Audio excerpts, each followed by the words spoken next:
Do I continue down this path of living on a tight budget, and instead of throwing all that money at debt, I throw it at my investments and my savings account? Or do I let that lifestyle inflation start to creep up? I think a lot of people have trouble just managing their money day to day. They do not need 100 different accounts, a million credit cards and stuff like that. Simple is better. And until you need to add the complexity, I would keep it as simple as you can. Continuing to increase your income while keeping your lifestyle relatively the same, your investments are just going to continue to grow, especially if you keep adding more to them. If you're not budgeting, like nothing else is going to fall into place. That's almost what like wipes the fog out of your glasses, because then you can see everything else so much more clearly.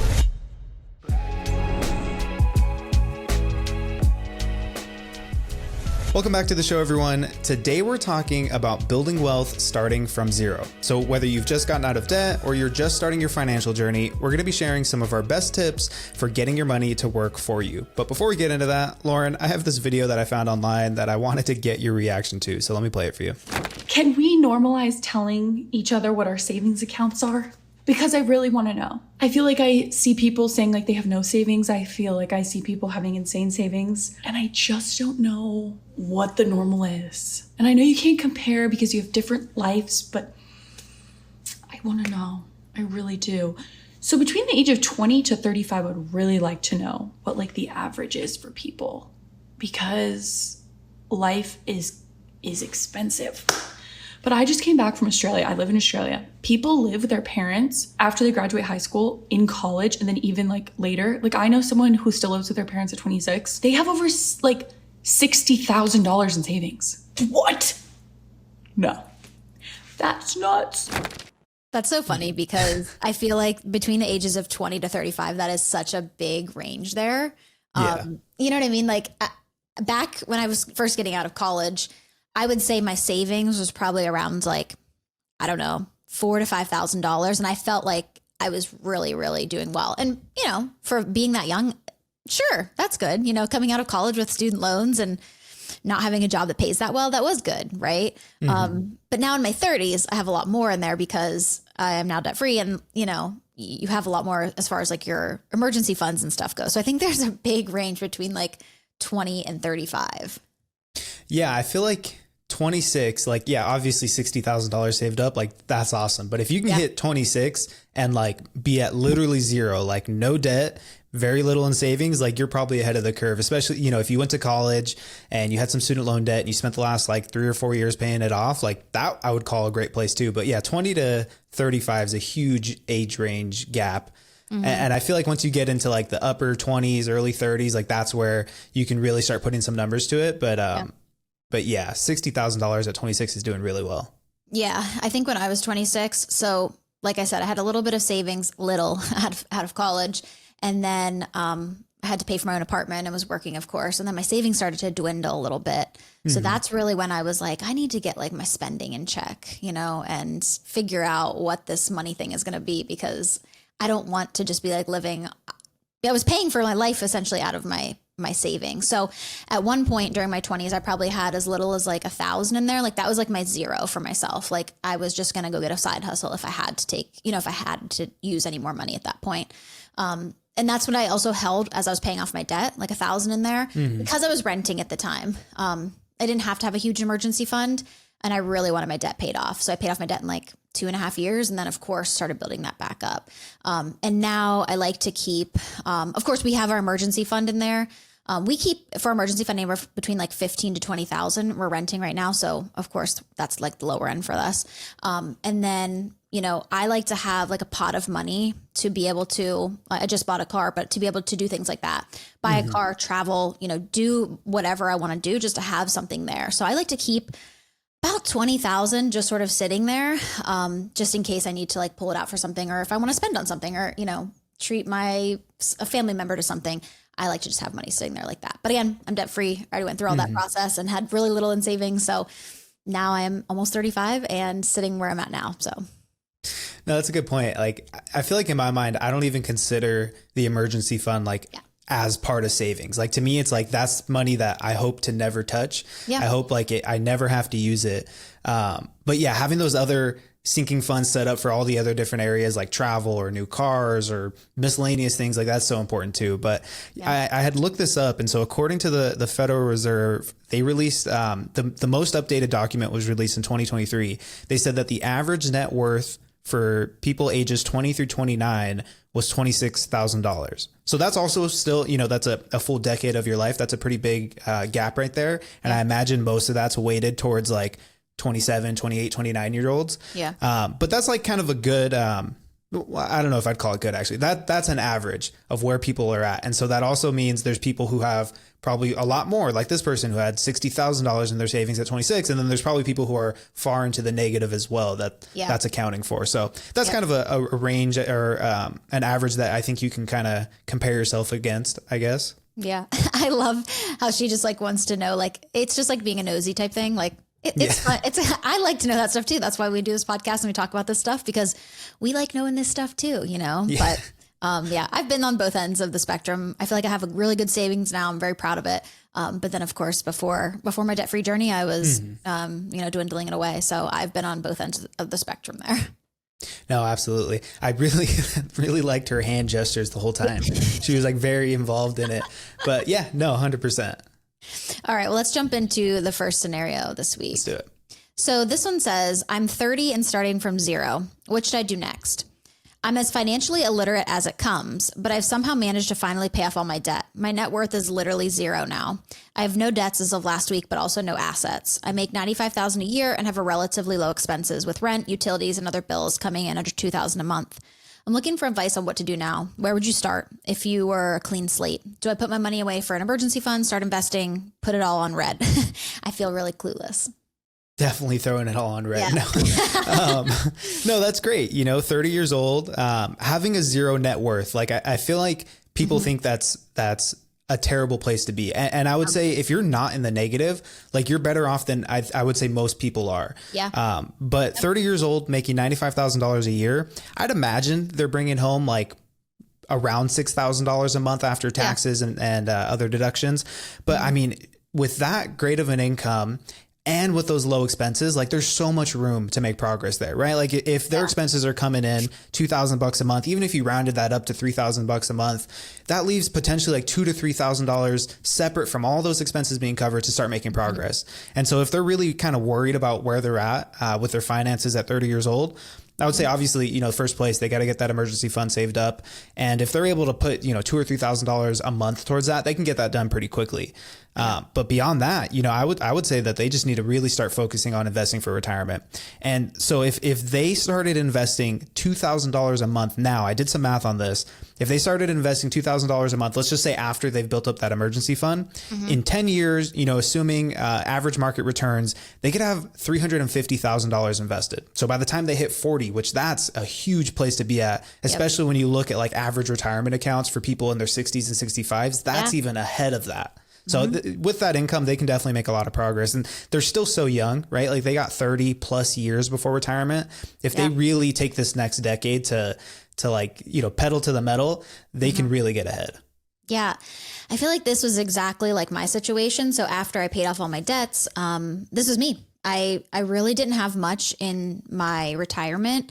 I think coming out of that one job that I left, I didn't get I wasn't vested for the retirement that, the match. So I think I walked out of there with like 17,000, and that was the only thing I had invested when I was like, 31, I think. So this was pretty much me, like coming out, having zero, like what to do next. So I knew for me, and maybe this person's different, I'm just going to share my experience, but for me, it was really important that I really wanted to bump up my investments. So after I built up my like emergency fund, and at that time we were saving for our wedding and stuff like that, and then also for like a down payment on our first house. Once I got all of that kind of lined up there, I went really hard into the investments, and I'm still kind of doing that now because I felt like I was so far behind because I, had lost that for 7 years. I lost all of my employer's match because I left before the vesting period. But, I feel like for them and for me, if that's what they want to do, I really, went hard on the investment. So saved up my emergency fund, got that all in the clear, made sure that I had some fun along the way, right? Like you just paid off all your debt.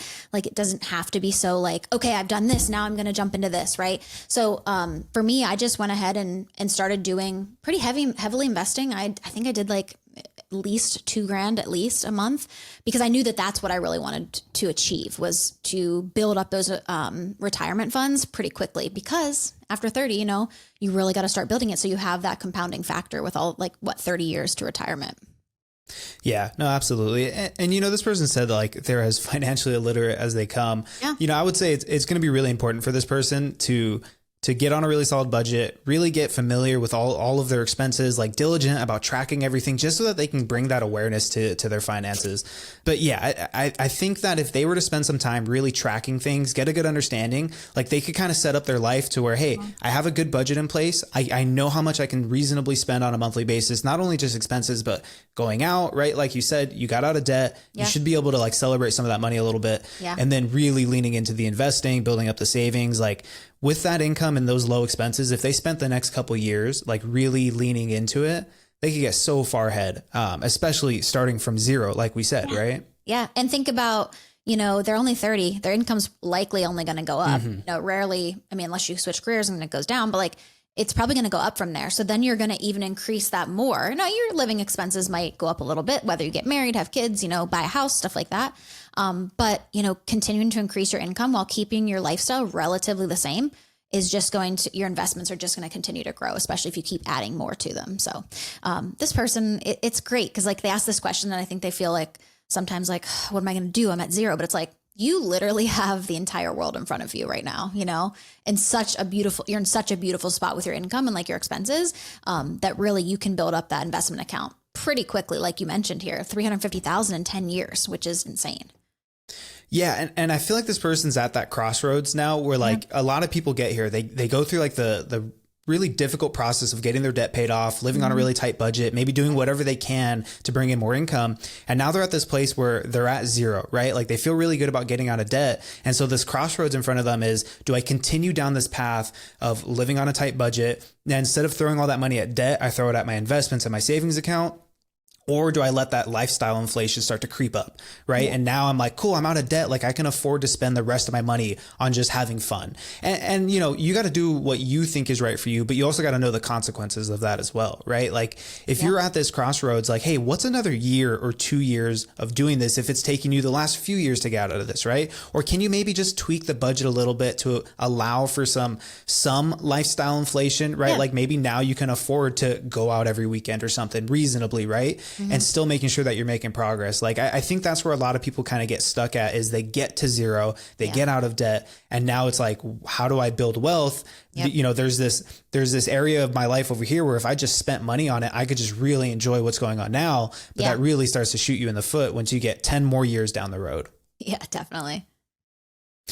Cool. Why don't we move into the next one? So this person wrote, I'm debt free. What's next? Long story short, I paid off nearly $50,000 of debt in just about 8 months. I worked 2 full-time jobs and I really focused on living below my means. Now I want to start saving up for a house and hopefully purchase it next year. With that said, what should I do with my income? Should I do a CD, invest it all in the market, some crypto, or a mix of all of it? I just want to know what to do now. And I admittedly didn't plan to be debt-free in such a short time. Working 2 full-time jobs is crazy. At the same time, I can barely work 1 full-time job. Wow. And also paying off $50,000 of debt in 8 months, that means your income is probably pretty high. That's really awesome. Now I'm guessing that they're probably not going to continue to work 2 full-time jobs. I don't know.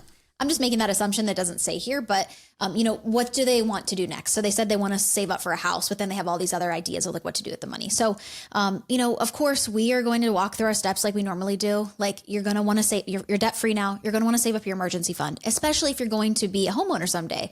You're going to want to have that to be able to take care of things that happen in the house. And of course you want to start saving up for that house. So for you, it's going to look different for everybody. Let's say if you were, living in a city and you just wanted to rent forever, that wouldn't be the next, step on your journey, saving up for a house. You would potentially start investing a little bit heavier or, whatever you wanted to do. But for this person, they can probably save up their emergency fund. I would get that put aside first and then probably start saving for that home, especially because they hope to purchase it within the next year. Now, and I'm going to say something crazy, like maybe they do continue to work those 2 full-time jobs and just save up like crazy for this house, if they do want to purchase it for next year.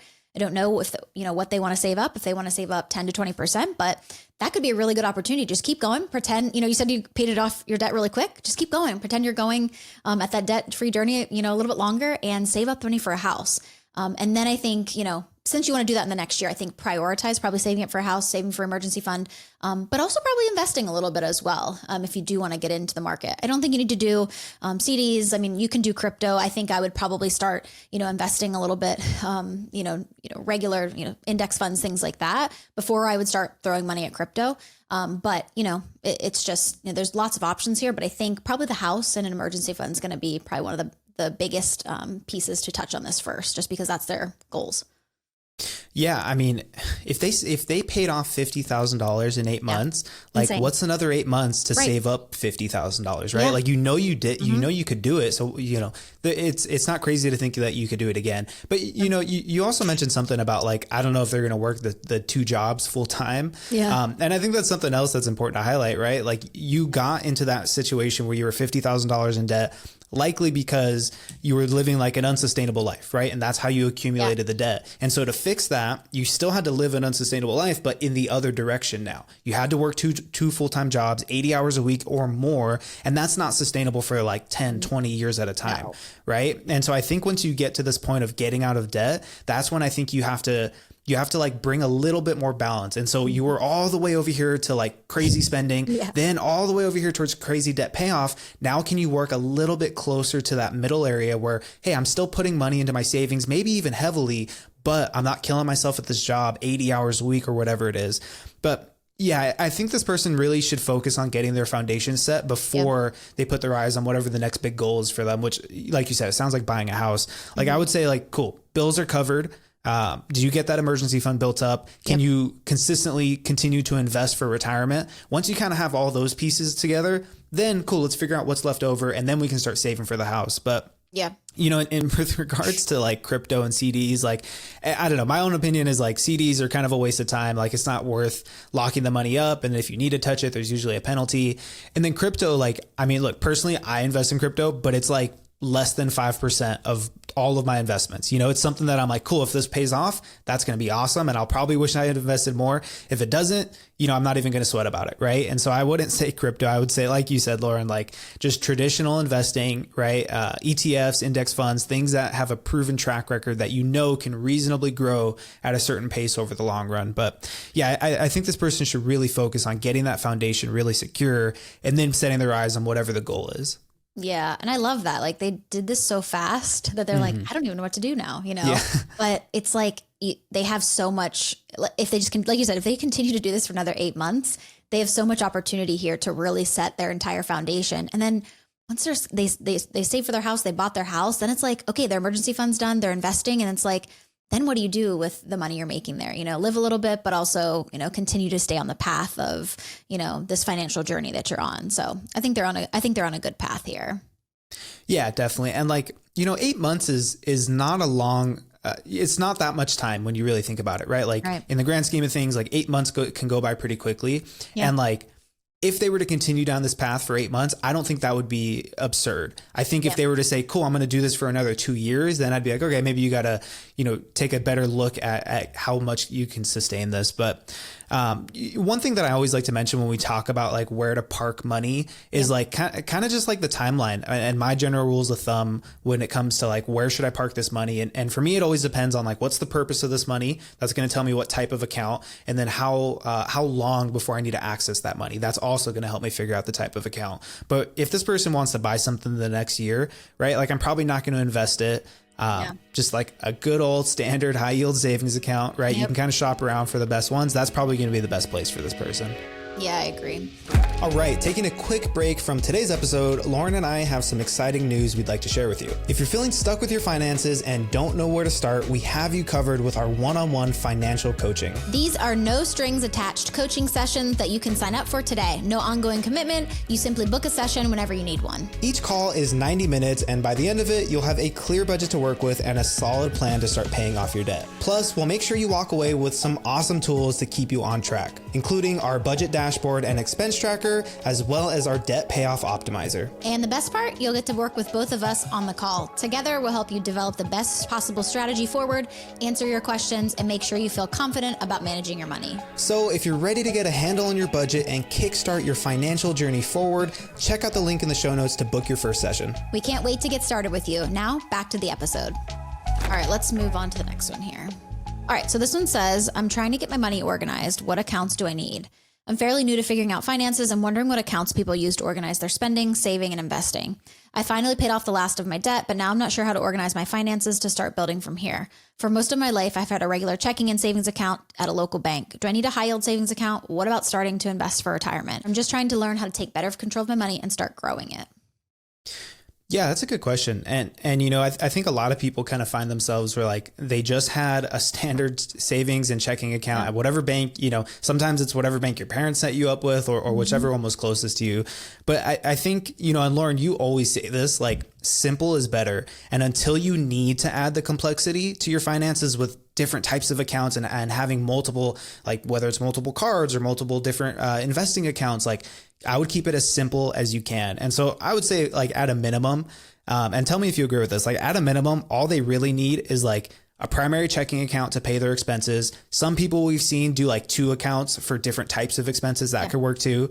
A high yield savings account for like their emergency fund, long-term savings goals. I always like to throw in a brokerage account if they want to invest for maybe more of like the short term or medium term, I should say like 5+ years, and then a retirement account. So whether that's through their work or whether that's like an IRA, something like that, I think those 4 accounts, like that's really about as simple as you can keep it. Yep. And I don't think you need to get complex there until you start to get to like that next level where your net worth is starting to grow, and now having various different accounts is actually going to add more value than it does complexity. What do you think? Yeah, absolutely. You know, I think a lot of people have trouble just managing their money day to day. They do not need 100 different accounts, a million credit cards and stuff like that. You know, you already said, I am the queen of simple money. So, like you said, like I really try to make things simple for myself. So my credit card, my checking account, or like my debit card, my checking account, and my high yield savings account is all through the same, like company. So like when I log in, I can see all of those things at once. And then all of my, my brokerage account is through Fidelity. So I have my Roth IRA, and some of my rollover 401ks in there and stuff like that. And then of course you have a retirement account through your job. So that's like, you have to have that as well. But I like to keep that super, super simple because like I said, too many people don't even they don't even know what's going in and out of their account day to day. How are they going to manage all of these different accounts that they have? So I think, like you said, simpler the better. You know, maybe as you grow your net worth and, your investments and things like that, maybe you move some things around, but it's going to work like this for a very long time for most people. Yeah, no, it's funny that you said that because like I also was like, okay, I want to have all my accounts in one place. And like, I know like, someone like Dave Ramsey would probably like die if they heard this, but I was like, what is the credit card that I really want to have? And that's going to be like my main, like bread and butter credit card that I'll use for everything. Yeah. And then what bank is that linked to? And then, so that's kind of how I went about finding the bank that I wanted to link everything through. And then, like you said, I use Vanguard, you use Fidelity. They're pretty much the same thing. Like they all offer the same types of products, but simplicity, like, especially if you're kind of new to this whole thing of like personal finances, like I think a lot of people can kind of get excited about like from one sense, complexity can kind of look like, I don't know if sexy is the right word for it on the outside, but right. Like people talk about it like, oh, like I have this account for this. And I set up all these systems and processes for how I run things. And it's like, hey, if that makes you feel good, awesome, do it. Yeah. But for most people, like you said, they have trouble managing one account. Right. And so if we can just simplify this as much as possible, then as you start to get a handle for it, then you can start to see, all right, is there actually a value add by opening up another account in whatever area of your finances it is? But simple is always better. Yeah. And something I wanted to touch on here, I think a lot of people, at least a lot of people that I've talked to, probably you as well. This is a great question because a lot of people have that primary checking and savings from their bank for a very long time. Yeah. And they will keep that savings, they'll keep their savings, their emergency fund in that savings account, making 0.02% on it. Oh, yeah. Just because it's at the bank. They've always had it. That's just what they've done since they were 16. That's just what you do. And I will literally talk to people about their high yield savings accounts, and tell them like, oh, you could be making like 4% on this savings. Like, why haven't you moved it over yet? And they're just like, oh, like I just thought I had to keep it here. And I'm like, you need to go do this right now. It's going to take you 5 minutes. And then they'll report back and be like, oh my gosh, I cannot believe that I didn't do this sooner. And like, then they start to see like a little bit of interest they can make off of their savings. And they're like, I'm so mad at myself that I never did this. And like that I didn't even know, a lot of people don't even know they exist, you know? So definitely a good question to ask. And yes, break away from your bank savings account. Oh my God. I can't tell you how annoying it is with regular, like I have Chase, like my savings account got like 8 cents of interest. And this is like towards the start of the month, it got 8 cents. And my high yield savings account got like a couple $100. Yeah. I'm like, that's a huge difference. Right. Yep. But now I'm curious for you. Do you keep any traditional savings accounts like at your bank, or is all of your savings money in like a high yield savings account? Cause I know for me, like I have like what I call like just like a general sinking fund. Like if we're going to make miscellaneous purchases for the house, or if we need to do like car maintenance, I keep a savings account at the bank just for stuff like that. Cause I don't want to have to wait to transfer that money. You know, it's usually like a 1 or 2 day wait. Yeah. Whereas I could just transfer it instantly into my checking account. Do you do anything similar like that? So, well, here's the thing. Now that my high yield savings account is attached to my debit card, I can move it like automatically. So I don't have to worry about that. But for people who I've worked with in the past that do worry about this, because another thing is like, what if I do need cash and it's like an emergency and I need some cash, you know? I usually tell people like, hey, if you want to keep like $500 in your savings account or like $1,000 in your traditional savings account, that's fine. But I would not prioritize keeping money in there just because it's sitting there doing nothing. For me, I would like when my checking account wasn't pretty like buff, I have it like a buffer on it now. So like, I don't feel like I would need that cash. But before, whenever I was, budgeting it down to about $100 left per month, I would keep a little bit of money in my savings just to like have that there just in case I'd need to pull some money out. So yeah, I think you can definitely do that if you want. I just would not keep a ton of money in there just because it's not making anything, but that's just my personal preference. If it makes you feel secure to do that, do it, whatever's best for you, honestly. Yeah, it's a good point. Like, I think the general rule of thumb is you should really try to keep only what you need in like a traditional bank, and the rest of it should be in like a high yield savings or retirement accounts or things like that. Yep. But like, this is especially for people who are self-employed too. Like, you have to set aside money for taxes. And like, I see so many people who keep that in like a business checking account or maybe even a business savings account. But I'm like, just move that over to a high yield savings account. And like, now the money that you're holding to pay taxes on, you're at least going to make some money off of that. Right. Yep. And that can lower your tax burden or increase your pot of savings for your tax bill at the end of the year. Like, little things like that I think can make a huge difference. Whereas if you were to just keep it in a traditional bank account, like it's not going to be meaningful for you. You're going to see that big pile of cash there and it's not going to earn any interest. Yep. It's just little things like that I think you can optimize that are going to make a big difference as you start to like grow your savings or your net worth, things like that. Right. Because if you have $100,000 in a high yield savings account, you're looking at a few $100 a month coming in as like a dividend or an interest payment. Yeah. Like over the course of a year, a couple $1,000, right? Like that's a big difference right there. Yeah, absolutely. Cool. So why don't we move into the next one? So we were talking about net worth. Yeah. And so this person is asking, why is it important to know your net worth? Is there a general rule or guide you can follow to determine how much our net worth should be at a certain age?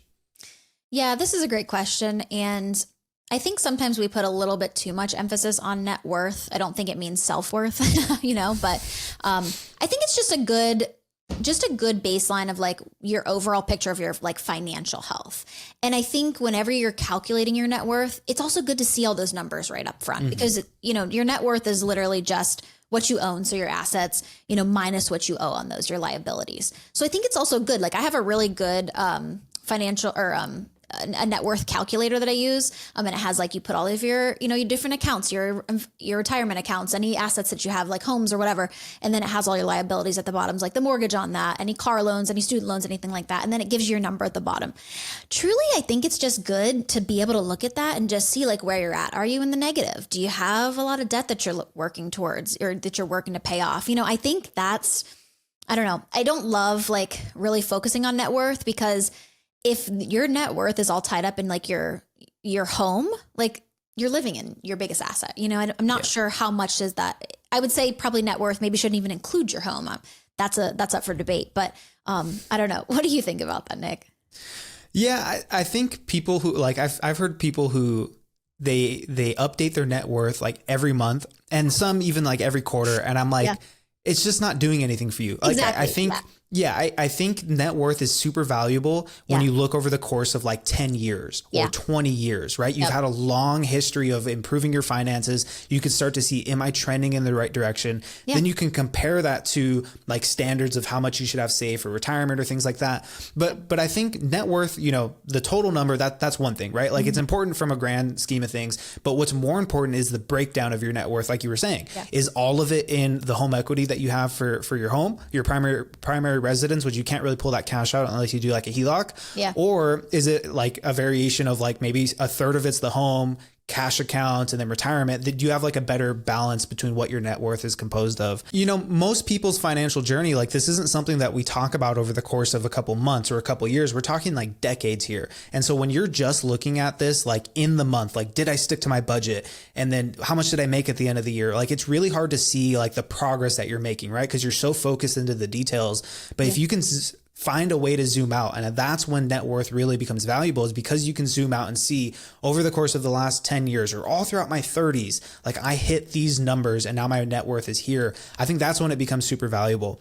But like we had said, like net worth is one aspect to it, but the breakup of what your net worth is, that's a really important part as well. And so, for example, like your retirement savings, that for a lot of people, as they get into like their 40s, 50s, 60s, that should be a huge part of their net worth there.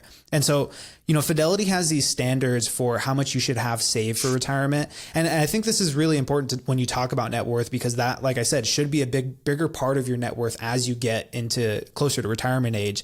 And so for people who are kind of looking at like a standard of how I can, am I on track with my net worth, Fidelity says that at 30 years old, you should have 1 times your annual salary saved up, invested in a retirement account. By the age of 40, it should be 3 times. By the age of 50, it should be 6 times. By the age of 60, it should be 8 times. And then by the age of 67, which is they say is like the average retirement age, it should be about 10 times your annual salary. And so, you know, that's an annual salary. And so of course that's going to take some updating each year, but that's, I think, a good way that you can kind of measure, am I on track with some standards for my net worth and my retirement specifically? I wonder how many people actually have those saved up, like their salaries, you know, because you were saying that, you know, earlier in this episode, we talked about how, you know, somebody who would have 385,000, you know, in 10 years is more than what a lot of people have at retirement. So it's just curious to know like how many people at 67 actually have 10 times their salary in their retirement accounts, you know? Yeah. And it's not 10 times your annual salary sounds like a huge number. Right. If you're starting this journey from like late 30s, early 40s, where you don't have a whole lot of time. Right. Yeah. But if you're starting in your mid 20s, like you could be looking at maybe $500 or $600 a month every single month for the next 40 years, 30 plus years. And that's where it becomes a whole lot easier to hit. But yeah, if you're starting like late into your 30s or into your 40s, like hitting that 10 times net worth or 10 times annual salary in your retirement as part of your net worth, like that's going to be a really hard goal to hit. And so that's why, like, you know, starting early is probably one of the most important things you can do, because like your net worth will start to grow exponentially the more years that you have under your belt. Yeah, for sure. You know, the person asked like, is there a general rule or guide we can follow to determine, you know, how much your net worth should be at a certain age? So the Federal Reserve pulled some numbers, and between 20 to 29, it's about 26,000, which is crazy, I think. I don't know about you, Nick, but I know a lot of people who come out of college, they don't own homes and they have a ton of student loans, so they're automatically in the negative net worth. Mm-hmm. Has that been your experience too? Oh, absolutely. Especially like in the last 10 years of college, as colleges have gotten more expensive. Yeah. So many people are leaving college with like 6 figures of debt, and they're paying that off well into their 30s and 40s. Yeah. Yeah. So the average, you know, from 20 to 29 is 26. So obviously, you know, we're going to have some higher on the end, and we're going to have some lower ones on there too. And then between 30 to 39, it's 91K, 40 to 49, 185K, 50 to 59, 300K, and 60 to 69, 385K. So we can kind of see what the averages are. Again, it's going to really be determined on your individual situation and, you know, what that looks like. Again, I don't like to focus too much on my net worth. I honestly probably haven't calculated mine in a long time, especially because we just sold our house. So like I pretty much know it's just basically what's in my retirement accounts at this point and whatever my car is worth, you know? So, I don't focus too much on it because I think, you know, if I think a lot of people, the majority of their net worth is their house, but then like you said, you can't really do anything with it unless you like take a HELOC out or like sell it. And then like, what are you gonna do? You're not gonna have a home to live in, you know? Right. So I think net worth is quite overhyped, but I think it's good, you know, indicator of your, you know, financial health overall.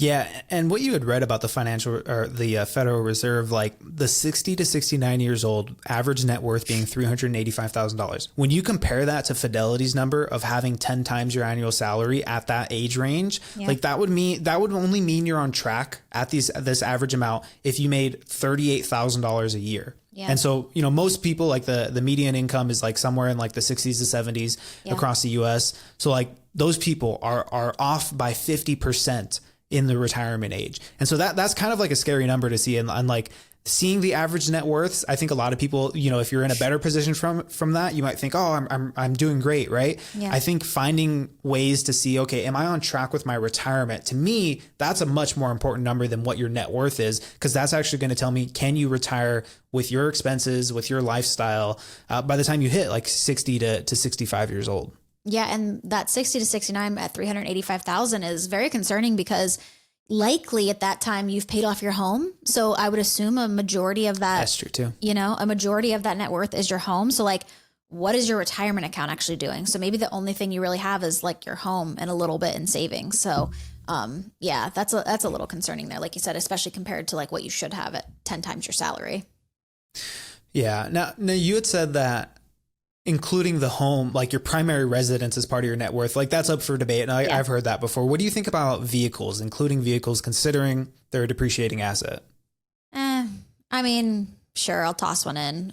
I will put it in on there, but like, yeah, I don't love putting that in there either, because unless you sell it, like it's not really, and it's going to continue to go down in value. So I don't really know how I feel about that. Really, I feel like it's just like, okay, how much do you have in retirement accounts? How wealthy are you in that sense?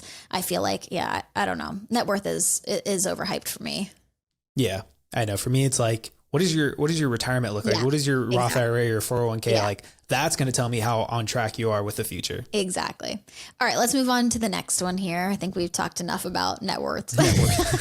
All right, this one says, what different accounts should I have for investing and retirement planning? I just turned 30 and realized I didn't do much with my finances throughout my 20s. While I don't have any debt, I feel like I'm behind when it comes to investing. Aside from the 401k contribution that's automatically taken from my pay, there's not much else going on. I want to get more serious about investing for the future. I've heard of tax deferred and tax free accounts. I'm not sure where to start. What different accounts do I need to open? Yeah, this is a great question. And you know, I like to think of investments as falling into three different types of buckets. And so you have your tax deferred buckets. Those are things like your 401k, your IRAs, your traditional IRAs. And that's really where you take the tax break now, you pay the taxes in the future, including on the gains. You also have your tax-free account. So a lot of times that's going to be a Roth 401k or a Roth IRA. That's where you pay the taxes now, but in the future, you don't pay any taxes on what it's grown to. And then you have your after-tax accounts, things like a traditional taxable brokerage account. And that's where you kind of pay taxes on both ends. You pay taxes on the money going in, and then on the growth coming out, you'll pay taxes on that as well.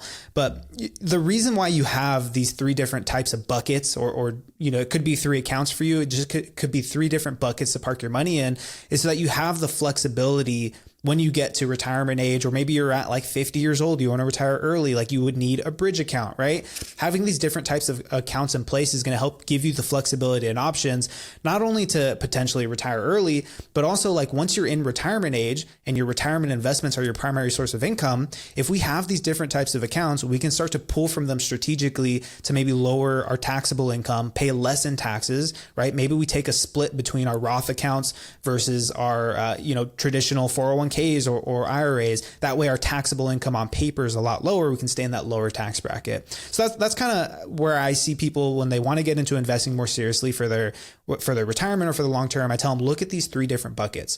You have your tax deferred, your tax free, and then your after tax.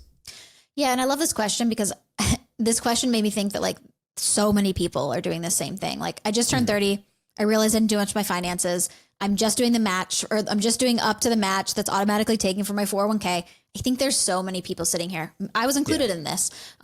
Through my debt-free journey, I just let my employer take the match because I had to because it was like a pension. But so I was in the same boat. So once I finally paid off all my debt, I was like, okay, where do I go from here? So for me, like you said, you always talk about how like the match is the best thing you can do. So always start with that. Yeah, I started with that. And then the next thing I did was open a Roth. For me, I love tax-free. I want that to grow tax-free. I'll pay the taxes now. And I think the biggest reason for me, I just had a conversation about that this week with somebody. Roth for me, I like a lot because in the future, no taxes are coming out, when you withdraw that money. And I think the biggest thing is because we don't know what the tax code's going to look like in 30 years. And I think that's the biggest argument for me about the tax-free accounts. 100%.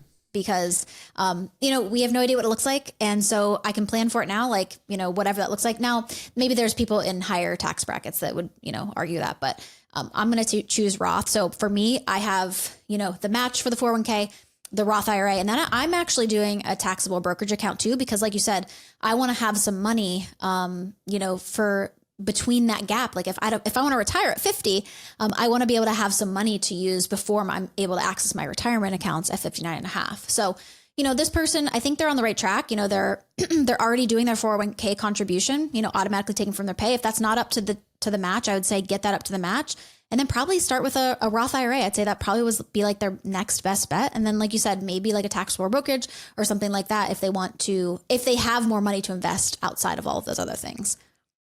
Yeah, no, absolutely. I think having those different buckets, like I said, that's what really gives you the flexibility and the freedom to make these different decisions as you get closer. And like, that's why, for me, for example, that's why I really love like the taxable brokerage account. Cause I'm paying taxes on what's going in and what's coming out. But if I want to, potentially retire early, I'm going to need an account that's going to bridge that gap between whenever I can retire to when I can actually access those retirement funds.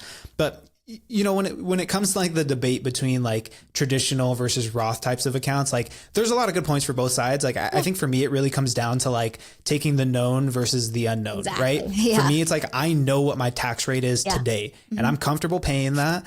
Obviously I wish it was lower, right? But I'm comfortable paying that and I will take the tax-free growth later as opposed to the unknown. Like if I look back 40 years or 30 years, taxes were significantly less than what they're at now. And so I can only the only logical thing would be to project that into the future and say, okay, taxes are probably going to be a little higher in 30 years. Right. And so for me, it's that unknown that I'd rather just take the hit on taxes now and that tax-free growth. But like I said, there's a lot of arguments for both. And depending on what your net worth is, that's what I think is going to make the biggest difference between what type of account you pick and even what type of account you have access to. Yeah.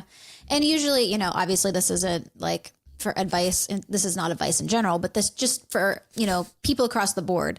I typically say like, get the match from your 401k and then open a Roth IRA. I love those two accounts. I think that's a really good place to start. If you have nothing invested or you're brand new to it, play around in your Roth 401k or your Roth IRA and, look at some index funds. And I love messing around in mine. I have like my taxable brokerage and I have my Roth IRA and I have like two different funds that I pick in between those. And I like to see like how they perform and stuff. So I think that's a good way to get into investing. And obviously Roth IRAs are amazing. So I don't think there's any way you could go wrong with that. And then if you do have extra money, you could move on to other things. But I know a lot of people are probably going to have to just like, stop after that just because, they may not have enough money to put into like, let's say a taxable brokerage account at this point in time. Yeah, absolutely. And, I think for anyone who's like, oh, like, I don't know if I should open a Roth IRA. Like, I just want to keep my 401k. Like that's doing its own thing. Like the biggest argument for me for opening a Roth IRA is like, the government sets a very, what I'd say is a pretty low annual limit. And that just shows how powerful of an account this is. And like, so 2025, $7,000 is the annual limit for it. Now, if you break that down into a monthly basis, like if you're just getting started in your finances, that comes out to like $583, which, for most people, I would say $583 going to their investments. Like that's a pretty good amount, right? Like if you can max out your Roth IRA every year, that I think is a really good sign that you're taking advantage of your finances. But to me, like that's always been the best argument for it is like, if this wasn't such a powerful tool, why would the government put such a hard limit on it? Whereas with the 401k, it's like, $23,000 or something like that, right? Like that to me just shows how powerful of an account this is, especially for me, if you pick the Roth account. Yep. I agree with you. Cool. So why don't we move into our last question for the day? This is a fun one. How do I get $100,000 invested? I just finished my debt-free journey and I'm starting with relatively nothing invested. I want to get to my first $100,000 invested quickly because I hear it grows faster once you get there. How should I go about this as fast as possible? Yeah. So this was me again. I feel like this entire episode is really like where I was because I paid off all my debts. And then in my early 30s, I was debt free and then really just had this slate where I could decide like, what do I want to do? Do I want to go out and buy a brand new car or do I want to like really hit my investment accounts heavily? So for me, it's crazy because, I was putting a lot towards debt every month for almost 3 years. It took me 2.5 years, almost 3 years to pay off all of my debt. So I was already used to like a lot of money going out of my pay and just like leaving, and paying off my debt. So for me, I knew that I wanted to get 100,000 invested quickly because I was in my early 30s. I was like, I already felt behind and knew I wanted to do that. So what I did was, and I'm sure this person could do that as well, but I really focused on, and I think we talked about this earlier, but I really focused on building up my emergency fund after my debt-free journey. And then I was like, I'm going to hit the investments hard. Of course, I did some fun things here and there, but I knew that was one of my first priorities. So for me, I think I was investing like at least $2,000 to $2,500 a month, sometimes more if I could, because I was already used to putting a lot into my debt, right? So I just kind of moved that all over into investments. So what that looked like. So if you do that in the investment calculator, and I can tell you that did work for me. So if like there's a 4-year range, you have nothing invested and you contribute like $2,000 a month. Now that's not realistic for everybody, but for me, I was like, I'm not going to change my lifestyle. I'm just going to keep it the way it is. And I'm going to hit my investments hard. And if you put in like an 8% rate, which is super conservative, that comes out in 4 years to 112,000. So you can get moving on that pretty quickly, depending on your income. It's not going to work for everybody. I totally get that. You can move that out. You can decrease those numbers and move that out. And it might take you a few more years to do that, but you're going to get there eventually. But for me, it was like the intentionality was there that I knew that was my next step. Might not be everybody's next step. But if that is your goal, which is, I'm assuming what this person's goal is, that's how you have to do it. Stay intentional with where you're at and, be patient as well. You keep rinse and repeat every single month until you hit it. And, I can tell you it definitely worked. Yeah. No, absolutely. And I like that this person mentioned that like they wanted to get to that first 100K so quickly because they've heard that after that, it really starts to pick up some speed. Yep. And there's a big saying out there that the first $100,000 is the hardest to get invested. And it's not just like a saying like, or it's not just having to do with like reaching that goal, like mentally having to put in the work, but there's actual math to it. And so like, let's just say like the goal was to build $1 million investment portfolio. Yep. That first $100,000, let's say you invested $500 a month, like Lauren said, at an 8% rate of return. That first $100,000 is going to take you 11 years to get to. That's about 33% or like a third of your whole journey towards getting to $1 million. That first $100,000 takes up the vast majority of it versus the last 100 from 900,000 to $1 million. That's only going to take you about 1.5 years. Mm-hmm. And that's really the power of compounding interest. And what this person was talking about is that if you can get that $100,000 invested as quickly as possible, then give yourself the biggest runway as possible. That's when you can really start to see these numbers start to double, right? And now a 10% gain or a 10% dip, like that's starting to play with really big numbers now, tens of thousands of dollars. And so if you can get to that point where a 5% increase in the market starts to bring you $5,000, $10,000, $15,000, that's where you're really going to start to pick up steam with this. And so, I think with this person, like, as I don't mean to make this so simple, but really what it comes down to is like, are you budgeting really intentionally? Are you living below your means? And then can you focus your extra time towards increasing your income, right? Like if you can do those 3 things and then put all that extra money towards the investments, everything else is going to fall into place with getting to that first 100,000. Yeah. And I know why they say the first 100,000 is the hardest, Nick, because it was really funny when I had the experience. I logged into my accountant. I was over 100,000 and I was like, wow, I've made it. And then I think I logged in the next week and I was back in the 90,000s and I was like, no, I have to do this again. So that it is like, it's hard because of the market, it goes back and forth there. But yeah. And like I said, I hit this really heavily and it's because I was already putting so much into my debt that I was just like, I'm going to keep going. And I still do this to this day because I still feel behind, right? For where I'm at just because of my 20s and, just not prioritizing this stuff, right? Yeah, no, 100%. I hear you. I mean, and some more of the math that we did, right? If you did $1,000 a month at an 8% rate of return, that's going to take you 7 years. So you can kind of play around with the compound interest calculator to see like, all right, what's a realistic time frame for me to hit this number? And it's all going to come down to whatever your savings rate is, right? If you can increase not only the percent, but like the real dollar amount that you're investing into the market, that's just going to get you there quicker. Yeah. And I think the interesting thing is if you look at a compound interest calculator, those first like 10 years of investing, most of it is going to be your contributions. Most of it is going to be how much did you put in? And so getting started early and really ramping it up on the front end, that's going to help you build a lot of steam, because once you get down the road 20, 30 years, the heavy lifting is done by compound interest, and your contribution is kind of doing like the bare minimum at that point. And that's why, if you've ever heard of like the FIRE movement, Lauren, have you heard of Coast FIRE? Yes, I don't honestly, I'm not like well versed in FIRE terms because I'm not a FIRE person, but what does Coast FIRE mean? Well, yeah. So FIRE is financial independent, retire early. Yeah. And so Coast FIRE, you've hit Coast FIRE once your investment portfolio, it's reached a number to where if you didn't touch it, it would get you to your retirement goal without touching it anymore. And so that like kind of shows you the power of compounding interest, that if you can build up a large enough like nest egg early on and then give yourself that runway for it to continue growing, like it's just going to grow so much faster. And in most cases, what you're contributing down the road isn't going to be making a difference. It's how many more years can I wait before I need to touch this? That's what's going to add $100,000, $200,000 to your portfolio. Yeah, for sure. Okay, so we've talked a lot about net worth, investing, hitting your first 100K. But, you know, Lauren, I'm curious if you were able to like rewind the clock a little bit, like let's say you went back 10 years, you're 24 years old. Like what would be the thing you'd tell yourself to focus on as like the first thing to focus on, not only to just get yourself to like to that starting point, but then to start growing from there? Yeah, I think for me, it would have been paying off my student loans a little bit quicker. I had a good momentum going on them out of college. And then, you know, I bought a car. You know, you doing all the things that people do. You buy a car and, you know, you're paying rent and stuff like that. So I sort of like, they sort of took a back seat for a little bit. And then I went to grad school. So they were deferred for like a year and a half while I was finishing that. So then they got pushed, you know, to my late 20s and stuff until I really started paying them off. So I wish I would have paid those off quicker and really focused on that.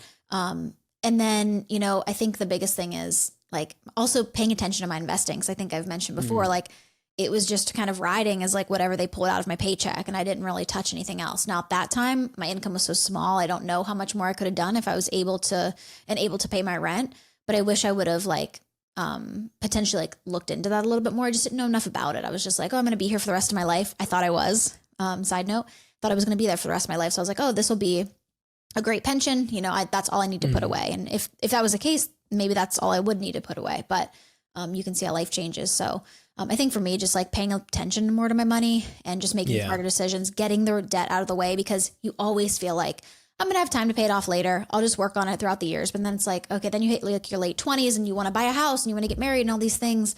And that debt is still around and it just keeps dragging along with you. So I think just getting it paid off is something I would have done if I could go back in time. I think what tends to break so many people's budgets is having that monthly minimum payment in their life for the various different things that they have. So whether it's a credit card, a car loan, a student loan, maybe they're paying off like furniture or a new device. Like it's always those little things that when you look at someone's budget, you're like, man, like you could have a really awesome life where you're able to save and invest. And it's just these minimum payments are really like crushing you. Cause that's what I see so many times. That's what breaks someone's budget and makes it to where they feel like they're living paycheck to paycheck because their whole entire, you know, income is being eaten up by these minimum payments. But, you know, I mean, you know, obviously if I could go back 10 years, like hindsight's 2020, I'd be like, all right, put all your money into like Bitcoin or something, right? Or like Apple stock or whatever. But, you know, on like, I guess a more serious note, like in a very similar vein as you, like just be very intentional with whatever you're doing when it comes to your finances. And like, I don't know, as lame as it sounds, like I was just talking to someone about this online about like the importance of budgeting, and like they were like, oh, like I just don't have the time to do it. And like, but then also feeling the symptoms of what happens when you don't budget. And so I know for me, like if I was going to tell myself anything or tell anyone who's just starting out their journey, it's like, be very intentional with your money. And to me, that's synonymous with saying like, get on a really solid budget. Because whether it comes to your investments, your savings, your debt payoff, like whatever the goal is, like it's all, to me, always comes back down to the budget and what can I do in the now to make that happen. And so to me, the budget is always like me telling my money what I need it to do for me to go to work for me. And so if you can get really intentional with not only like mastering the skill of budgeting, but just like knowing what your expenses are, like having that mental, like that mental edge over, okay, if anything comes my way financially, like I know how I can work it into the budget and handle it.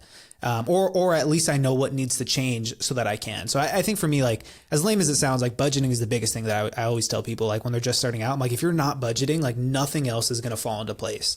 But once you can get that, then you can really like, that's almost what like, it like wipes the fog out of your glasses. I feel like, yeah, because then you can see everything else so much more clearly. Yeah. I mean, we don't give budget enough credit, for what it does, because that's really what started my financial journey as well.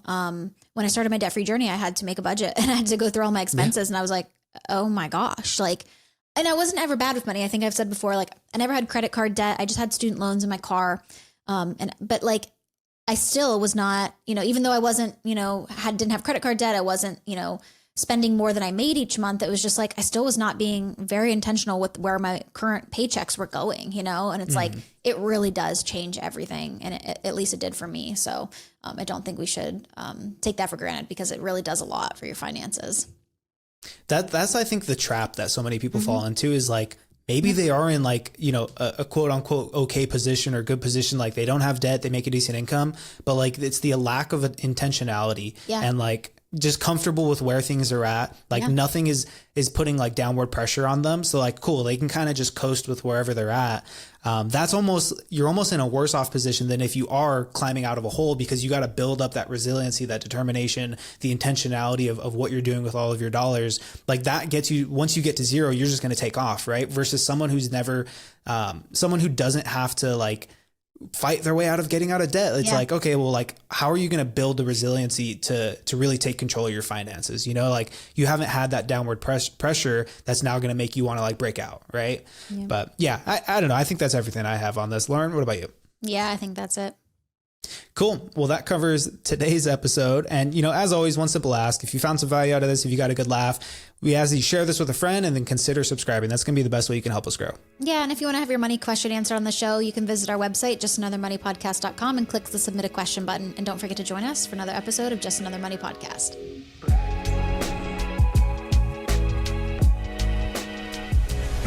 The information, opinions, and recommendations provided on this podcast are for entertainment purposes only and do not constitute professional financial advice. Any financial decisions you make based on the content of this podcast are your responsibility. We strongly recommend consulting with a licensed financial advisor or other qualified professional before making any significant financial decisions. By listening to this podcast, you acknowledge that we are not liable for any financial outcomes.